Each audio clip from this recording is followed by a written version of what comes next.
आसंतु सुनिबा कवि विश्वनाथ खुंटियाकृत विचित्र रामायणर पंचम भाग। संगीत प्रफुल्ल चंद्र बेहेरा, प्रयोजन डॉ शांतनु कुमार रथ।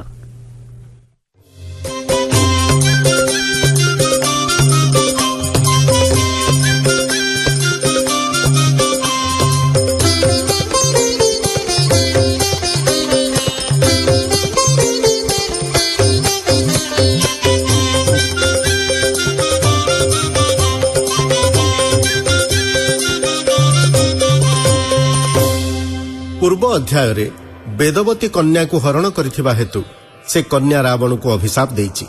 अग्नि रे झास देई अर्धदग्ध होइथिबा तार मृत शरीर को शीघ्र नष्ट करिबा पई रावण को परामर्श देइछन्ति नारद।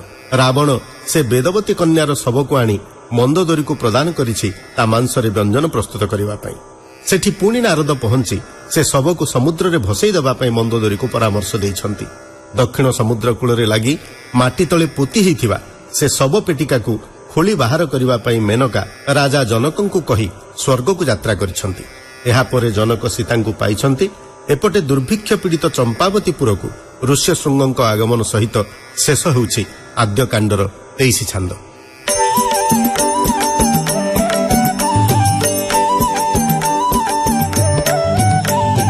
महाभय पाई रावण तहु होइला खरे प्रवेश होइला जाइण निज लंका गढ़रे।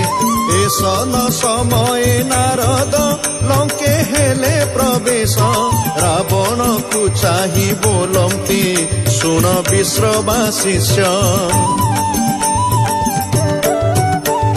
जेउ देवतार कन्या को आजर मिलु बळे अपमान पाई झांपिला अंग क्रोध अनले। बहन नहीण से सब सेही रूपे पड़िछि ताहा जोगी तू ही मरिबु सुन विश्रवावशी। नहिले से सब अणाई बेगे कर विनाश एतेक कहिण नारद सुने हेले अदृश्य। से कथा शुणिन रावण जगतिरु उठिला से सब अणाई सत्कोर मंदोदरी की देला।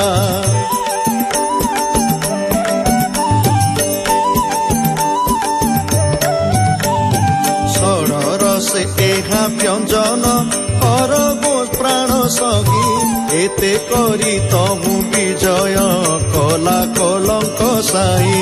हेमंत समय नारद रानी पासे प्रवेश बोलंती रानी गो व्यंजन बर आन माएश।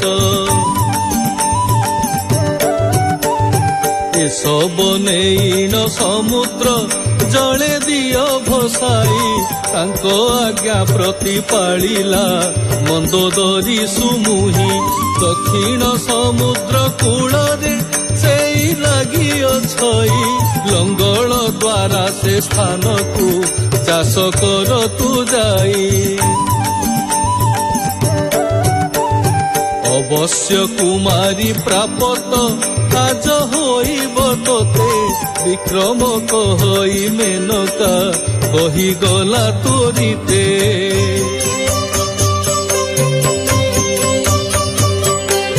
हेमंत कही से सुंदरी सुने चलिला स्वर्गपुरी।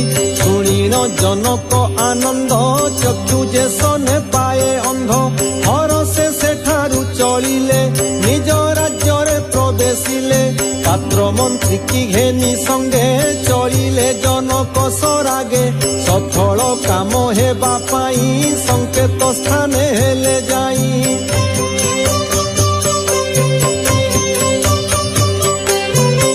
पूर्वक कार्य करी यज्ञ साधिले दंडधारी आहुति देले नियमित यज्ञ होइला समापत। स्वर्गे चलिले देवगणे मुनिए गले जे झास्थाने जनक सतानंद राई आज्ञा देले आनंद होई। हल लंगल जाओ आण चषाओ बेगे यज्ञ स्थान।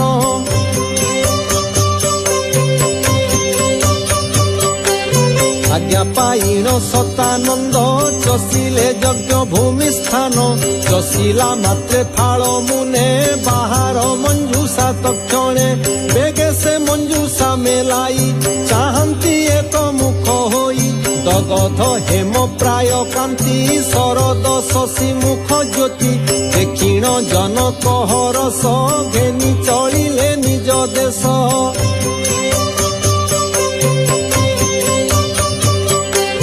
ଅନ୍ତପୁରରେ ପ୍ରବେଶିଲେ ରାଣୀଙ୍କ ଠାରେ ସମର୍ପିଲେ ହରସ ହୋଇ ସର୍ବବାଳୀ ପୁତ୍ର ଠାରୁ ଅଧିକେ ପାଳି ଯେ ବଣ ଲକ୍ଷ୍ମୀଙ୍କ ଚରଣେ ସେବନ୍ତୀ ସୁର ସିଦ୍ଧ ଗଣେ ସେ ଏବେ ଜଗତ ରହିତେ ହୋଇଲେ ଜନକ ଦୁହିତେ ବିଦେହେ ହେବାରୁ ସମ୍ଭୂତ ବୈଦେହୀ ନାମେ ହେଲେ ଖ୍ୟାତ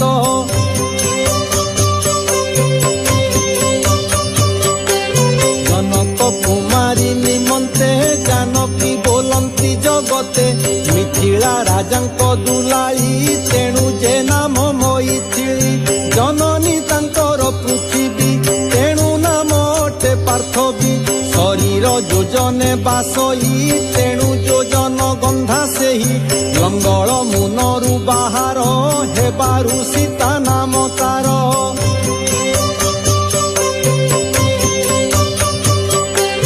ହେମନ୍ତେ ଷଡ଼ପରକାର ନାମ ବିହିଲେ ମୁନିବର ଦିନକୁ ଦିନ ଚନ୍ଦ୍ର କଳା ସମାନ ବଢେ ରାଜବାଳା ସୀତା ଜନମ ହେଲା ଶେଷ ଶୁଣିଲେ ଖଣ୍ଡେ ଭବ କ୍ଲେଶ ସେ ସୀତା ଚରଣାର ବିନ୍ଦ ଭଜଇ ବିକ୍ରମ ନରେନ୍ଦ୍ର ସେ ସୀତା ଚରଣାର ବିନ୍ଦ ଭଜଇ ବିକ୍ରମ ନରେନ୍ଦ୍ର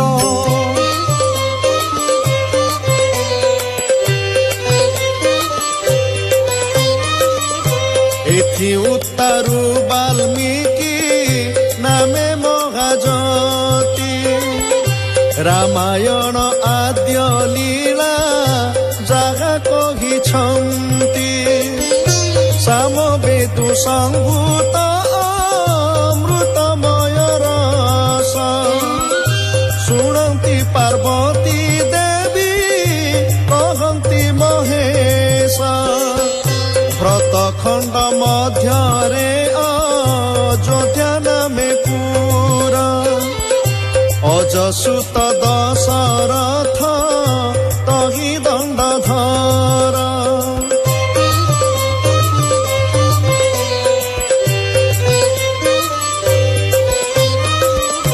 ତାହାଙ୍କ ମୈତ୍ର ଚମ୍ପାବତୀ ନରେଶ୍ୱର ଲୋମପାଦ ବୋଲି ନାମ ଅଟଇ ତାହାର ବିପ୍ରଶାପେ ବୃଷ୍ଟିହୀନ ହେଲା ତାର ଦେଶ ଜଳ ବିନା ପୁର ଜନେ ଲଭିଲେ କ୍ଲେଶ ଋଷି ଶୃଙ୍ଗ ଅଇଲେ ଯେ ଜଳ ବରସିବ ବୋଇଲେ ବିକ୍ରମ ଚମ୍ପା ବତୀ ସୁସ୍ଥ ହେବ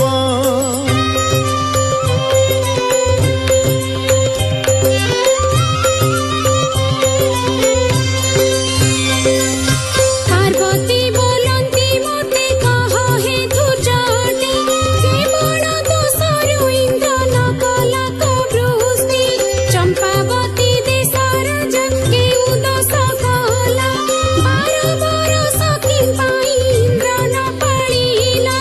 ଏଥିର ଚରିତ ମୋତେ କହ ଗଙ୍ଗାଧର ମନର ସଂଶୟ ଯେ ଛେଦନ କର ମୋର ପାର୍ବତୀଙ୍କ ବଚନେ କହନ୍ତି ଶୁଣ ପାଣି ପୂର୍ବର ଚରିତ ଏବେ ଶୁଣ ଗୋ ସର୍ବାଣୀ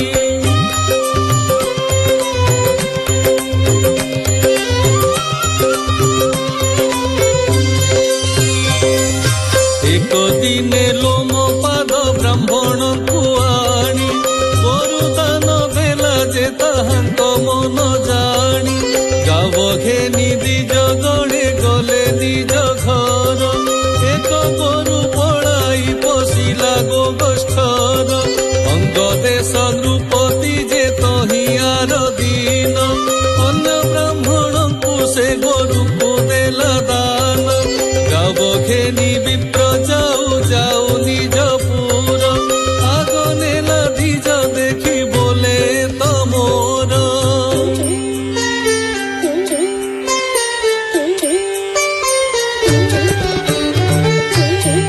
विप्र बोले मोते राजा दान देला आग विप्र बोले मोते आग देइथिला दुई ब्राह्मणंकर लागिला बहु कली राजांको छामुरे जाई कले को गुहारी द्रौपदी बोइले तुम्भे सुन हे ब्राह्मण पलाई पशिला गोरु आंभ गोष्ठीण न जानी विप्रको आंभे दान देलु गोरु एबे अन्य गोरु देवा इया को पकरू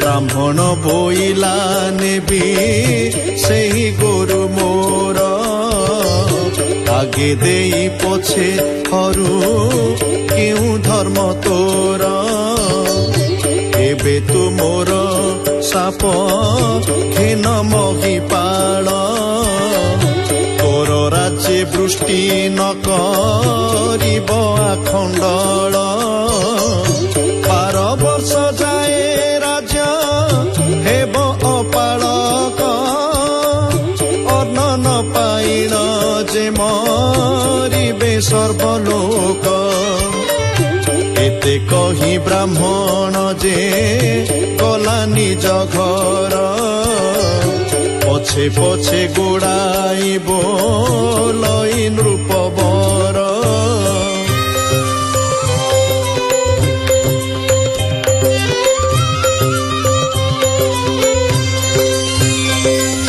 साप प्रतिकार मते कह दिज बर राज्य नाश जीव मोर दोष क्षमा कर राजार विकल देखि कहिला से दीज जेबे आनी पारुबी भाण्ड कर तनुज ऋष्य शृंग अटंती जे विभाण्ड बाण अइले अवश्य राज्य बरसिब जल पूर्वर चरित तुम्भे शुणसी गोशिव चंपावती राज्य वृष्टि न कला मघवा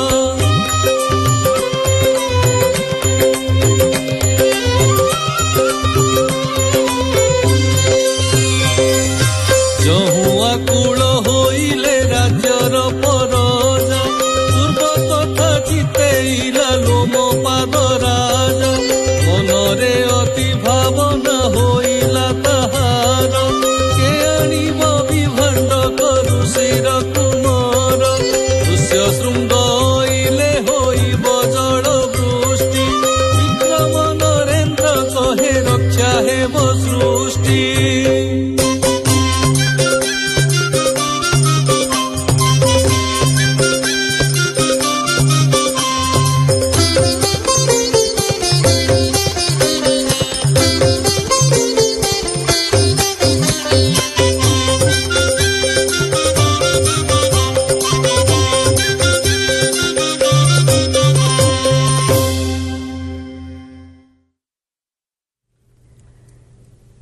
ଶୁଣୁଥିଲେ କବି ବିଶ୍ୱନାଥ କୁଣ୍ଟିଆକୃତ ବିଚିତ୍ର ରାମାୟଣର ପଞ୍ଚମ ଭାଗ। ଏ ଭାଗରେ କଣ୍ଠଦାନ କରିଥିଲେ ବିଜୟ କୁମାର ଜେନା, ବିନୋଦ ବିହାରୀ ପଣ୍ଡା, ଦୁଃଖୀଶ୍ୟାମ ତ୍ରିପାଠୀ, ଡକ୍ଟର ସୁଧା ମିଶ୍ର ଏବଂ ମହାପାତ୍ର ମିନତୀ ଭଞ୍ଜ। ପ୍ରଯୋଜନା ଡକ୍ଟର ଶାନ୍ତନୁ କୁମାର ରଥ, ସଙ୍ଗୀତ ପରିଚାଳନା ପ୍ରଫୁଲ୍ଲ ଚନ୍ଦ୍ର ବେହେରା, ସହଯୋଗିତା ଅଭୟ କୁମାର ଦାସ।